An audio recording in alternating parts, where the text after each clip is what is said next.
No, no, no, baby, please. Eunice's screams echoed through the 47th floor bathroom like a fire alarm. Beatrice bounced her frantically, one hand clamped over the baby's mouth, immediately hating herself for it. Shoo, I know you're hungry, but we can't do this right now. The baby screamed louder. 7 months old and already the most stubborn human being Beatrice had ever met. Those little fists were clenched, face red and furious, and nothing was going to calm her down. Eunice, baby, please, Beatrice's voice cracked. She'd been holding the baby for 4 straight hours. Her arms were shaking. Her back was screaming. She had 3 more hours left on her shift and $17 in her bank account, and if anyone found out she'd brought her baby to work, she was done. The bathroom door slammed open. Mrs. Lim stood there. Head housekeeper. 60 years old and mean as a snake. Her eyes went from Beatrice to the screaming baby and back again. Are you insane? Mrs. Lim, I can explain. You brought a baby? Mrs. Lim's voice was shaking. Not with anger. With fear. Do you have any idea? Do you know what kind of building this is? What happens on these floors? I know, I'm sorry, my babysitter.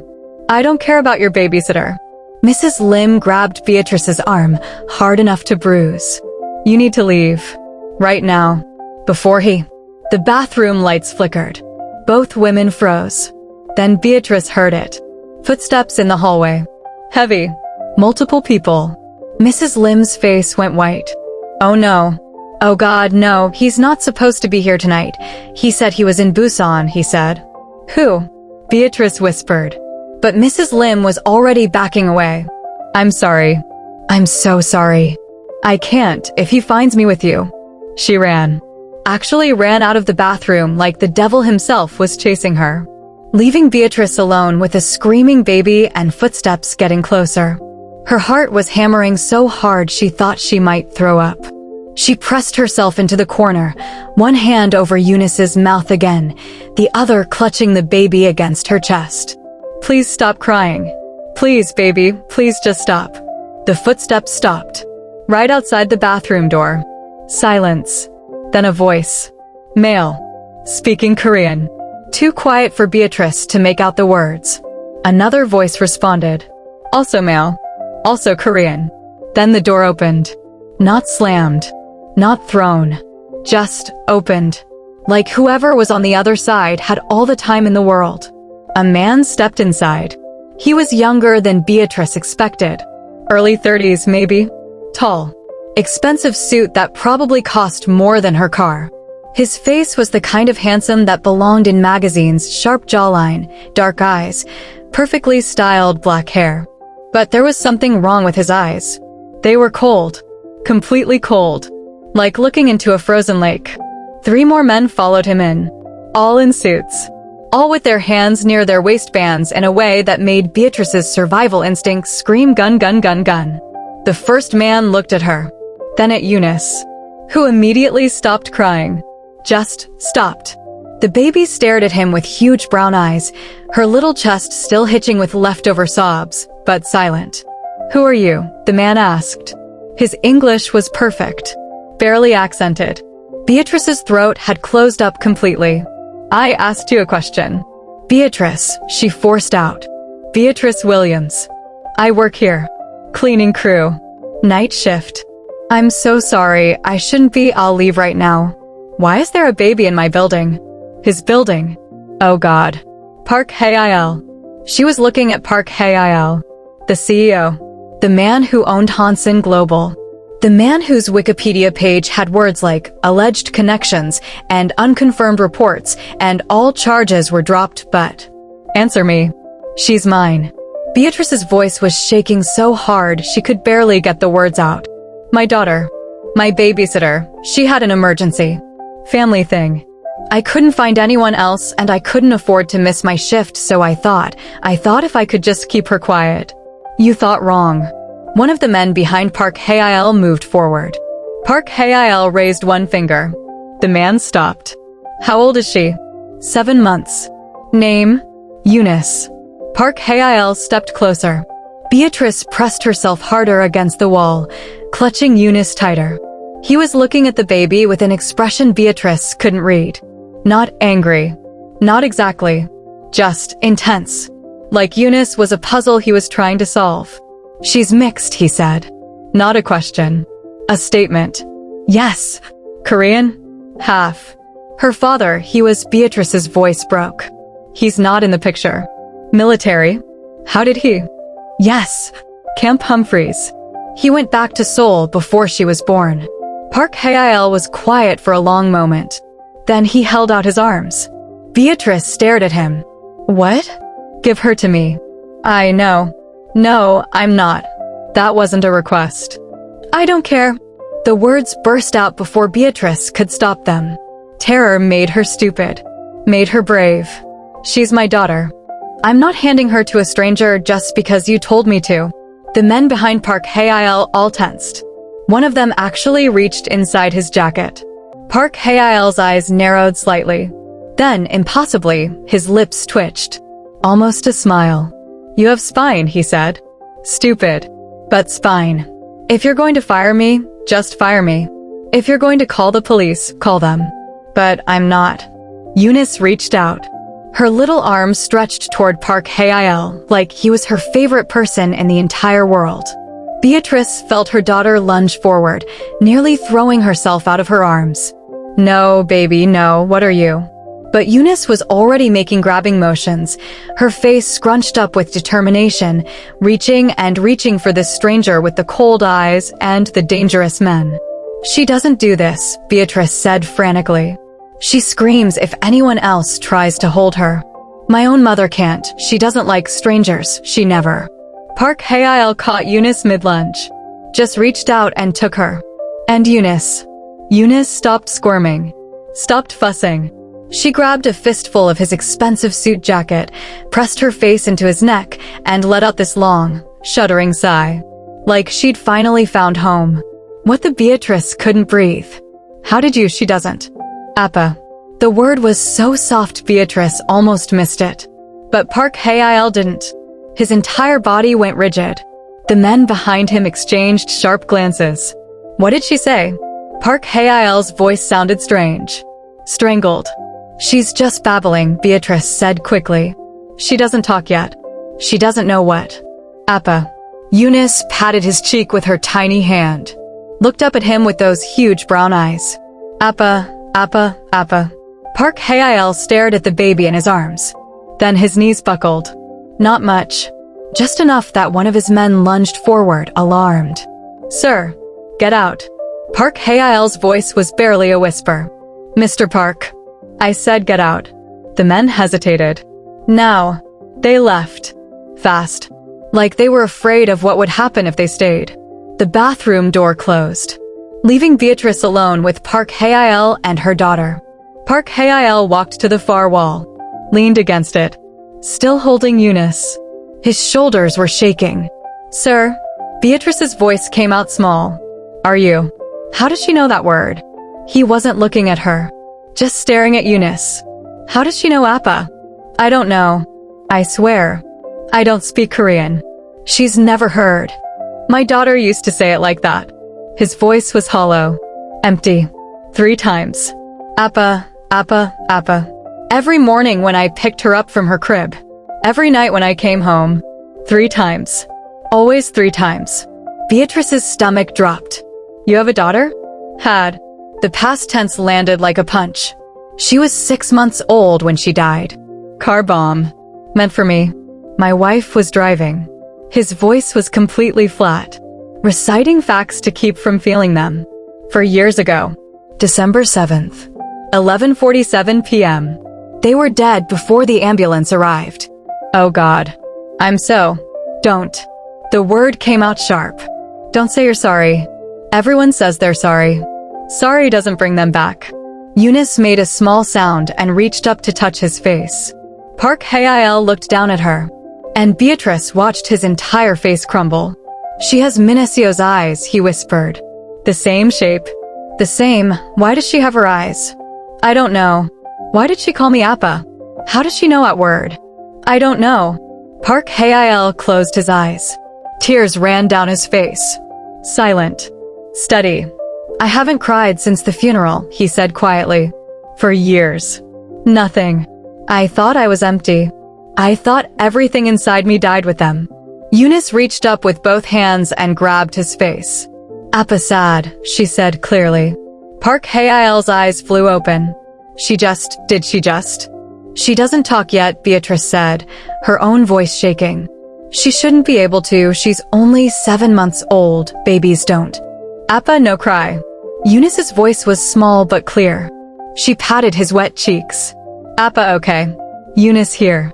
The silence that followed could have swallowed the world. Park Hae-il stared at the baby in his arms. Then he pulled her close and sobbed. Not quiet tears. Real, broken sobs that shook his whole body. Beatrice stood frozen, watching this powerful, dangerous man fall apart while her 7-month-old daughter patted his back and made soothing sounds. Shoo, Appa, okay. Eunice got you. If you're feeling emotional right now, you're not alone. Hit that like button if you need a second to collect yourself, because this story is about to get even more intense. Beatrice didn't know how long they stood there. Could have been minutes. Could have been hours. Finally, Park Hae-il's breathing steadied. The sobs quieted. He didn't let go of Eunice. I'm sorry, he said finally. His voice was rough. Raw. You shouldn't have had to see that. It's okay. It's not. He finally looked at her. His eyes were red, swollen. I don't do this. I don't break down. I don't cry. I haven't let myself feel anything in 4 years. Maybe you needed to. He let out a shaky laugh. Maybe. Eunice yawned and laid her head on his shoulder. Completely content. Completely trusting.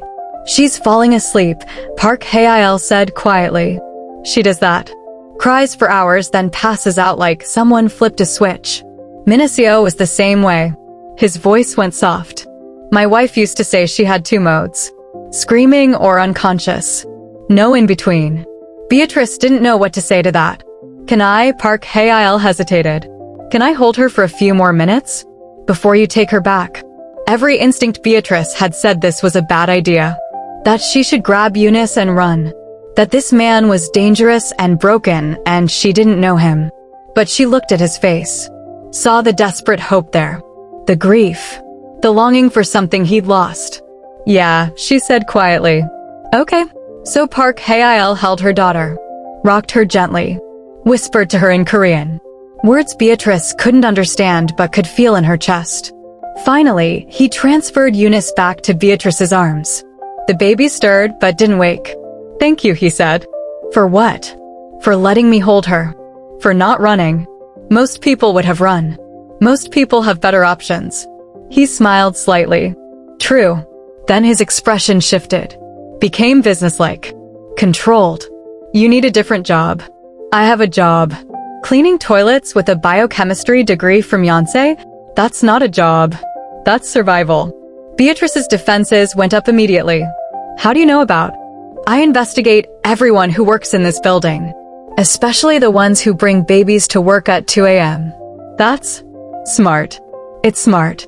His eyes were sharp now. All business. You dropped out 8 months ago. 3 months pregnant. The father, let me guess. Military. Camp Humphreys. Promised you the world, got you pregnant, went back to Seoul, blocked your number. Beatrice's jaw tightened. You don't know anything about. His name was Corporal James Mitchell. Korean-American. 2nd generation. Seoul posting ended in March. He's currently stationed at Fort Liberty in North Carolina. Married now. To someone else. Baby on the way. The words hit like physical blows. He's married? As of 6 weeks ago. Beatrice couldn't breathe. He told me, he said he loved me. He said when his posting ended her voice broke. He's married. I can make his life very difficult if you'd like. What? Park Hae-il's expression was cold. Calculating. 1 phone call. His commanding officer would know everything. His new wife would know everything. His career would be over by morning. No, I don't want revenge. Beatrice's voice was shaking but firm. I just want him gone. Eunice doesn't need a destroyed father. She needs a mom who can pay rent. Park Hae-il studied her for a long moment. Interesting choice. It's the right choice. Is it? He pulled out his phone. Started typing. What if I told you I could give you both? Make him pay for what he did and solve your money problems. I'd say you're trying to buy me. I'm trying to help you. Why? He looked up from his phone. Met her eyes. Because 4 years ago I lost everything. And tonight, for the first time since then, I felt something other than empty. Your daughter did that. And his voice cracked slightly. I'll pay any amount to understand why. Beatrice's throat tightened. That's not a good reason to help someone. It's the only reason I have. That's really sad. I know. He went back to his phone. I'm offering you a job. Real job. Research consultant. You'd analyze pharmaceutical data, review clinical trials, provide expert analysis on biochemical compounds. I don't have a degree. I don't care. I have a 7-month-old baby who apparently speaks Korean and full sentences despite being way too young for either. Bring her. He said it like it was obvious. Like it was the simplest thing in the world. The office has space. We'll set up a nursery. Hire a nanny. Whatever you need. You're insane. Probably. He looked at her.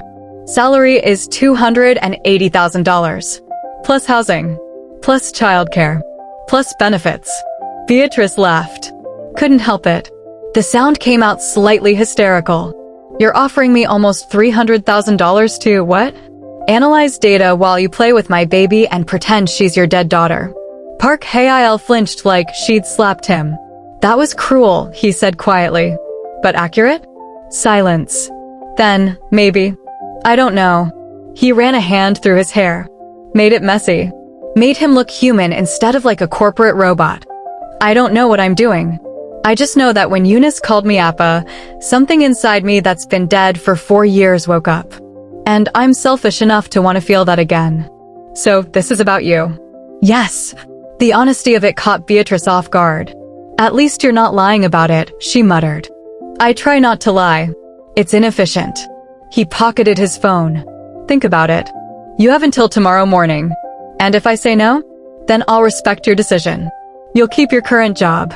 I'll never mention this again. He headed for the door. Stopped. But I will wonder for the rest of my life why your daughter saw something in me that no one else has seen in 4 years. Then he was gone. And Beatrice stood there, holding her sleeping baby, her entire world tilting sideways. What just happened? She whispered to Eunice. The baby yawned. Appa, she mumbled sleepily. Love Appa. Beatrice's heart stopped. Baby, no. That's not, he's not. But Eunice was already asleep. Leaving Beatrice alone with the echo of those words and a choice she had no idea how to make. She didn't sleep that night. Couldn't.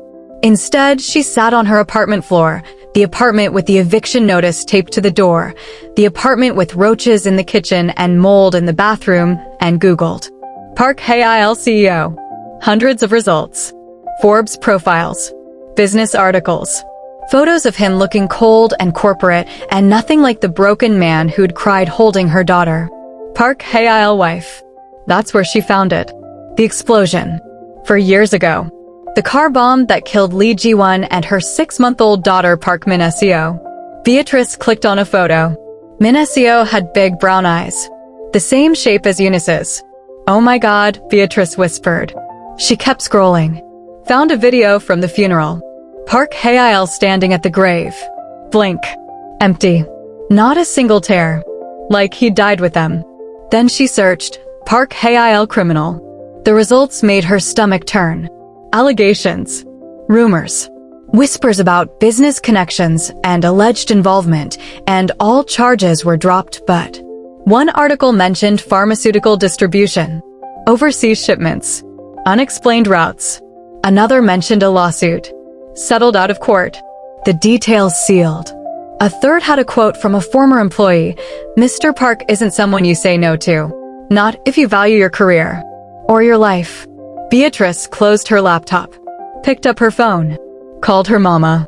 Baby girl, do you know what time it is? Mama, I need advice. Her mother's voice sharpened immediately. What's wrong? Is Eunice okay? Eunice is fine. I'm Mama. If someone offered you everything you needed but you knew they were dangerous, would you take it? Silence. Then, How dangerous are we talking? I don't know.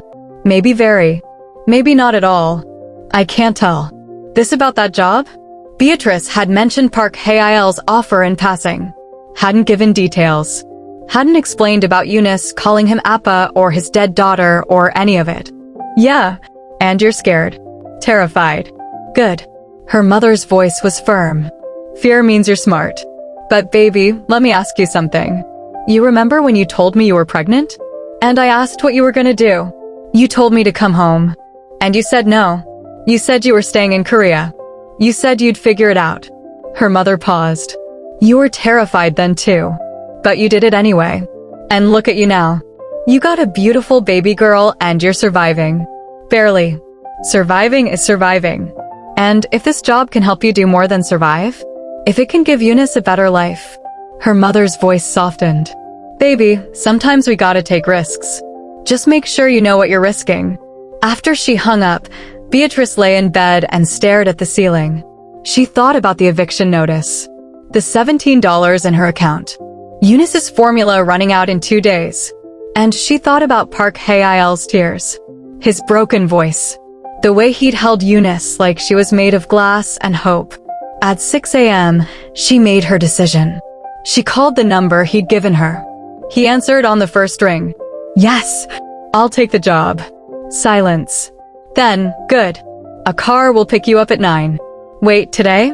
I thought you said tomorrow. I changed my mind. 9 a.m. Be ready. But I need to. Bring Eunice. Bring whatever you need. Everything else will be provided. Mr. Park. Hae-il. Call me Hae-il. Her breath caught. Hae-il. I need to know something first. What? Are you dangerous? The pause that followed was so long Beatrice thought he'd hung up. Then, yes. The honesty of it made her chest tight. To me? To Eunice? Never. His voice was firm. Final. To you and Eunice? Never. I'd burn the world down before I let anyone hurt either of you. That's a really intense thing to say to someone you just met. I know. He paused. But it's true. Beatrice closed her eyes. Okay. Yeah. Okay. I'll see you at 9. She hung up before she could change her mind. Looked down at Eunice, sleeping in her second-hand crib. I hope I'm not making a huge mistake, baby girl. Eunice yawned. Opened her eyes. Smiled. Appa, she said happily. And despite everything, all the fear, all the uncertainty, all the warning bells screaming in her head, Beatrice smiled back. Yeah, baby. We're gonna see Appa.